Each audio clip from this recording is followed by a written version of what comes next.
পুরুলিয়া জেলা তৃণমূলের নবনিযুক্ত সভাপতি হলেন বিধায়ক রাজীব লোচন সরেন।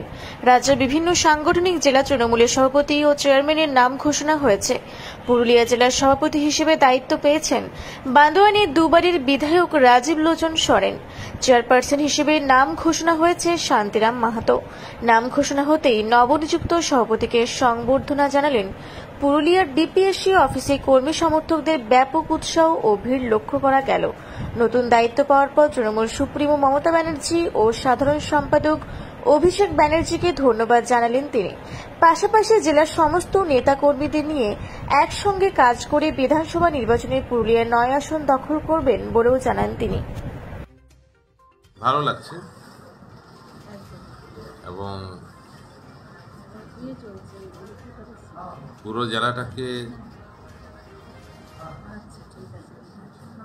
আমাকে দেখতে হবে।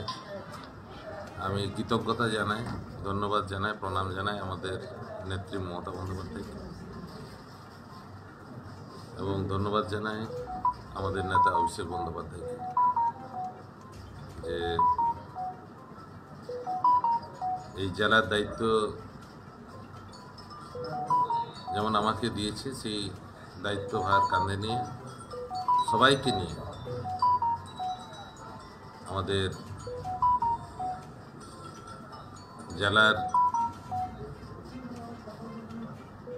যে আগের যে হারানো গৌরব সেটাকে ফিরিয়ে আনার চেষ্টা করব। দলটাকে সমৃদ্ধ করার সব রকমের প্রয়াস আমি করব এবং যেখানে 2026 বিধানসভা নির্বাচনে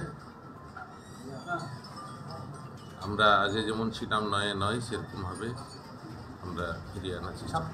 নির্বাচন কতটা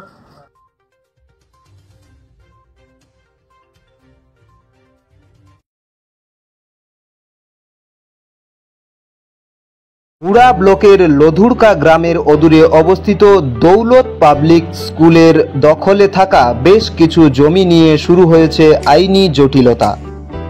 1197 দাগের যে বেলাবহল মৌজা এবং 2239 দাগের যে লধুরকা মৌজা, এই দুটো জমি আপনারা প্লিজ কেউ কিনবেন না, কারণ আপনারা বিপদে পড়তে পারেন, আইনি একটা লড়াইতে পড়ে যেতে পারেন।